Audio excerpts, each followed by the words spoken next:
हमारे YouTube channel में आप सभी का स्वागत है।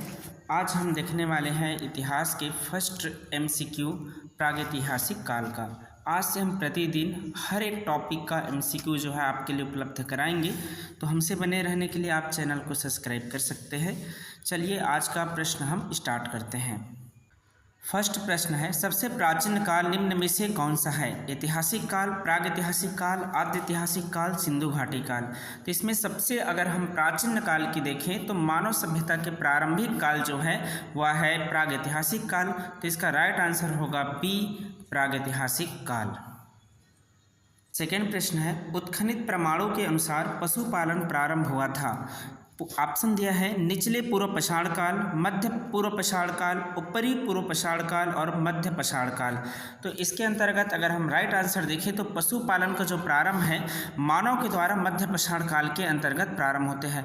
मध्य पाषाण काल में मनुष्य जो है सबसे पहले पशुपालन बने थे। बाद में फिर नव पाषाण जब काल आता है तो उस समय कृषि कार्य प्रारंभ किया। भारत में दो स्थान आता है, जरूर आप इसे याद रखें, आदमगढ़ और बागौर। आदमगढ़ ये है आपके आदमगढ़ नर्मदापुरम के अंतर्गत आ जाता है मध्य प्रदेश में, और बागौर है राजस्थान में। इन दोनों स्थानों से भारत में आदमगढ़ और बागौर से पशुपालन के प्रमाण प्राप्त हुए हैं। तो इसके आधार पर अगर हम राइट आंसर देखें तो इसका राइट आंसर होगा डी, मध्य पाषाण काल में है। मध्य पाषाणिक प्रसंग में पशुपालन के प्रमाण जहां मिले हैं वह स्थान कौन सा है?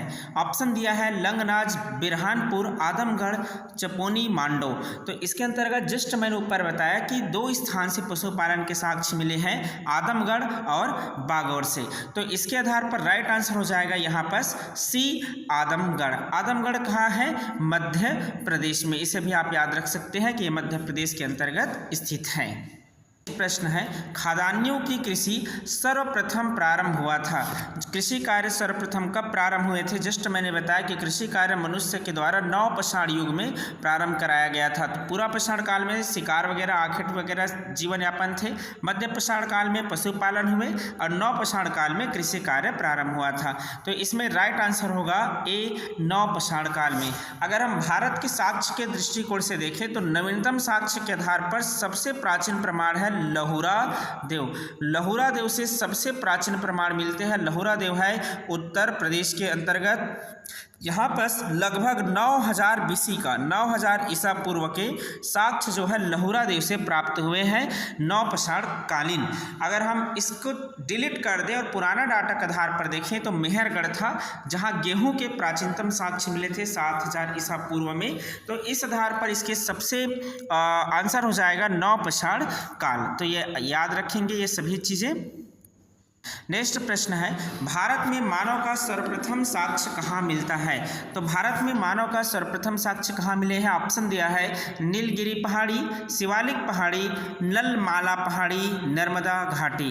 तो इसका राइट आंसर है डी, नर्मदा घाटी। नर्मदा घाटी में सर्वप्रथम मानव के जो साक्ष्य उसका खोज अगर हम कहें तो एक वैज्ञानिक का नाम आता है अरुण सोनकिया। अरुण सोनकिया को आप जरूर याद रखेंगे। ये वैज्ञानिक थे जिन्होंने नर्मदा घाटी के अंतर्गत सर्वप्रथम मानव की खोज किया था। यह खोज जो है 1982 में इनके द्वारा किया गया था। ये सबसे प्राचीन मानव सभ्यता के साक्ष्य के रूप में यहाँ पर जाना जाता है। भारतीय उपमहाद्वीपीय में कृषि के प्राचीनतम साक्ष्य प्राप्त हुए हैं। भारतीय उपमहाद्वीपीय में कृषि के सबसे प्राचीनतम साक्ष्य ही मैंने जस्ट बताया कि सबसे प्राचीनतम लहुरा देव से प्राप्त हुए हैं। चावल के यहाँ 9000 BC प्राप्त हुए हैं। अगर लहुरा देव ऑप्शन में ना हो और केवल मेहरगढ़, कोल्डी हवा, टोकवा ये सब रहे तो आप मेहरगढ़ को लगाएंगे। यहाँ पर गेहूँ के साक्ष्य मिले हैं 7000 BC से। तो 7000 BC और 9000 BC में साक्ष्य मिले हैं। तो सबसे प्राचीनतम अगर हम देखें तो यहाँ पर राइट आंसर हो जाएगा बी, लहुरा देव। या ऑप्शन थोड़ा सा ऊपर नीचे है तो राइट आंसर होगा यहाँ पर लहुरा देव। भारतीय उपमहाद्वीपीय में कृषि के प्राचीनतम साक्ष्य कहाँ से प्राप्त हुए हैं? देखिए यहाँ पर अब लहुरा देव नहीं दिया गया है, तो इस स्थिति में आंसर क्या लेंगे? तो सी, मेहरगढ़ को। मेहरगढ़ से कौन से कृषि के साक्ष्य मिले हैं? तो गेहूं का। कितने पुराना? तो 7000 BC का साक्ष्य ये प्राप्त हुए हैं। प्रश्न है, निम्नलिखित में से किसको चालकोलिथिक युग भी कहा जाता है? तो चालकोलिथिक युग भी किसे कहा जाता है? तो इसका राइट आंसर होगा सी, ताम्रपाषाण युग को कहा जाता है। प्रश्न है, भीमबेटका गुफा किसके लिए प्रसिद्ध है?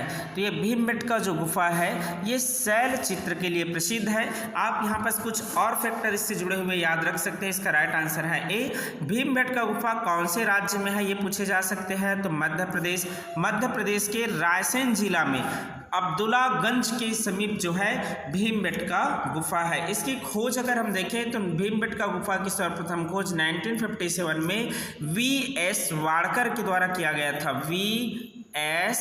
वाड़कर, इसे भी आप याद रख सकते हैं, वी.एस. वाड़कर के द्वारा इसका खोज किया गया था। नेक्स्ट प्रश्न है, निम्नलिखित में से किस भारतीय पुरातत्ववेत्ता ने पहली बार भीमबेटका गुफा को देखा और उसके प्रागैतिहासिक महत्व को खोजा? तो यहाँ पर जस्ट मैंने ऊपर बताया कि इसके खोजकर्ता कौन थे, वी.एस. वाड़कर। तो इसे आप याद रखेंगे, वी.एस. वाड़कर को।